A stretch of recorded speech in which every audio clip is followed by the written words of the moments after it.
జిల్లా కలెక్టరేట్ కార్యాలయంలో వినతి పత్రాన్ని సమర్పించిన జిల్లా విశ్వ హిందూ పరిషత్ నాయకులు గోహత్యలను అరికట్టాలని కోరుతూ విశ్వ హిందూ పరిషత్ ఆధ్వర్యంలో గురువారం మధ్యాహ్నం 12 గంటలకు జిల్లా కలెక్టరేట్ కార్యాలయంలో వినతి పత్రాన్ని సమర్పించారు.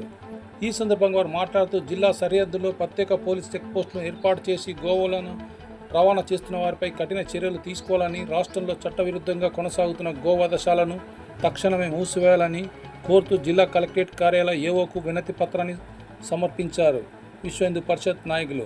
ఈ కార్యక్రమంలో విశ్వ హిందూ పరిషత్ జిల్లా అధ్యక్షులు బోయిన పద్మాకర్, బీజేపీ రాష్ట్ర నాయకులు మోదిగంటి రవీందర్ రెడ్డి, జిల్లా సహకార్యదర్శి గాజో సంతోష్ కుమార్, ఏసీఎస్ రాజు, విహెచ్పి నగర అధ్యక్షులు జిట్టవని అరుణ్ కుమార్, జిల్లా కోశాధికారి మామిడాల రాములు, బజరంగ్ దళ్ కన్వీనర్ పాదం మహేందర్, లింగంపేట శ్రీనివాస్, విశ్వ హిందూ పరిషత్ నాయకులు తదితరులు పాల్గొన్నారు.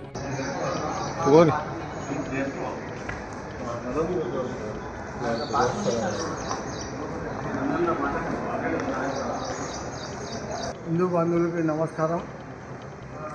ఈ నెల 7వ తేదీ బక్రీద్ సందర్భంగా మరి గోహత్య జరగడానికి వీలున్నది. మనం 33 కోట్ల దేవతనైనటువంటి గోమాతను మరి హిందువులు అత్యంత పవిత్రంగా పూజించేటువంటిది. మరి ఇట్లాంటి అత్యంత పూజనీయమైనటువంటి గోవును వధించడానికి అనేక గోవులు మరి తెలంగాణ రాష్ట్రంలోకి చేరినాయి. మరి పోలీసు వాళ్ళు అక్కడక్కడ చెక్ పోస్టులు ఏర్పాటు చేసినాం అన్నారు, కానీ మరి అవి ఎట్లా వచ్చినాయో తెలియదు. హైదరాబాద్ సిటీలో కానీ ఇక్కడ కానీ మా రాజాసింగ్ గారు మన ఒక వీడియో పెట్టారు. ఆయన ప్రతి ఇంటి ముందు కూడా ఒక గోవును కట్టేశారు 7వ తేదీ కోసుకోవడానికి. మరి ప్రభుత్వం ఏం చేస్తున్నారు? గో హత్య చట్టం అనేటువంటి 1943 ఒక చట్టం ఉండేది. ఆ చట్టం ప్రకారము గో హత్య నిషేధం. తర్వాత దాన్ని గోవులను రవాణా చేయడం కూడా అత్యంత క్రూరంగా మరి ఒక పెద్ద వెహికల్లో కుక్కి మీద టమాటాలు కానీ మిగతా వ్యక్తి పంపిస్తారు. అది ఎవరికి సగం గోవులు చనిపోతుంది. అది కూడా నేరము.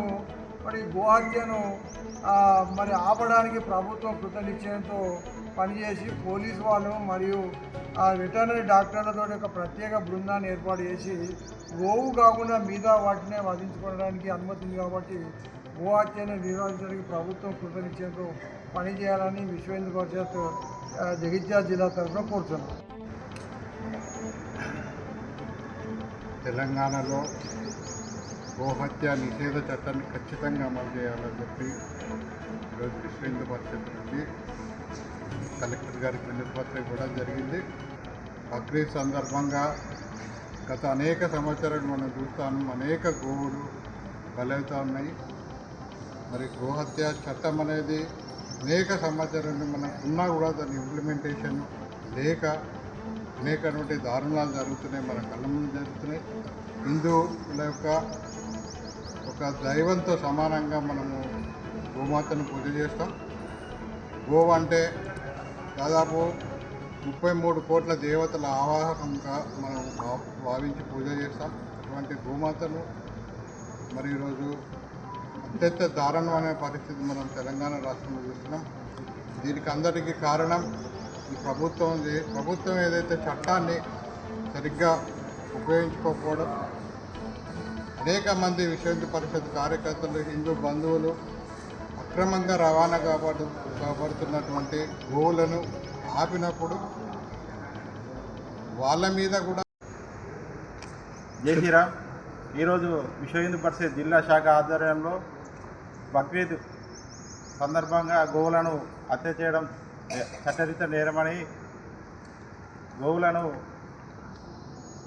బక్రీద్ సందర్భంగా కొంతమంది వ్యక్తులు ఏంటంటే వారి ఆలోచన బక్రీద్ రాగానే మనం గోవులను తీసుకురావాలి, హిందువులకు సంబంధించిన మనోభావాలను దెబ్బతీసే విధంగా మనం ప్రవర్తించాలని క్రూరమైన ఆలోచనతో ఉన్నారు. వాళ్ళకు మేము ఒకటే విశ్వ హిందూ పరిషత్ నుంచి హెచ్చరిక జారీ చేస్తున్నాం.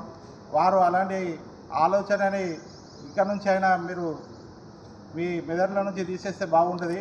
ఎందుకంటే హిందువులు అత్యధికంగా దేవతలకు పూజించేది గోమాత. ఆ గోమాతకు ఇలాంటి ఆపద కలిగితే జగిత్యాల విశ్వ హిందూ పరిషత్ జిల్లా శాఖ వారిపైన చట్టరీత్యా చర్యలు మరియు స్థానిక పోలీస్ స్టేషన్లో కేసులు బుక్ చేయడం జరుగుతుంది. మనం చూసుకున్నట్లయితే చాలా మనకు గతంలో పీస్ మీటింగ్ అని పెట్టారు, కానీ చెక్ పోస్టుల అక్కడక్కడ చెక్ పోస్టులు ఏర్పాటు చేస్తామని పోలీస్ శాఖ వారు చెప్పారు. కానీ మేము చెక్ పోస్టులను పరిశీలిస్తే అక్కడ ఉన్న కానిస్టేబుల్ కానీ కేవలం కుర్చీలు వేసుకొని వెళ్ళిపోయే ఆటోలను, వెళ్ళిపోయే లారీలను, వ్యాన్లను మాత్రం చూసుకుంటూ కూర్చుంటున్నారు. ఎక్కడ కూడా చెకింగ్ చేయడం లేదు. అందులో గోమాతలు ఉన్నాయా, మరి వారు ఏం సప్లై చేస్తున్నారు, వాళ్ళ దగ్గర వెటర్నరీ డాక్టర్కి సంబంధించిన సర్టిఫికేట్ ఉందా లేదా ఎక్కడ కూడా పరిశీలిస్తలేరు. ఆ చెక్ పోస్టుల నుంచి వచ్చిన వెహికల్ని మేము జైత్యాల పట్టణంలో, ధరంపురి పట్టణంలో, ఇటు కురుట్ల పట్టణంలో మా కార్యకర్తలు పట్టుకోవడం జరుగుతుంది. మనం ఇది చూస్తే వారి యొక్క పనితీరు ఎంత హీనస్థితిలో ఉందో మనం గమనించవచ్చు. కావున మా కార్యకర్తలని చట్టం చేతిలోకి తీసుకోవద్దని మీరు చెప్పిన వారు, మీరు సరైన పద్ధతిలో డ్యూటీ చేస్తే మా కార్యకర్తలు కూడా రేపు కేసులకు బలి కాకుండా ఉంటుంది.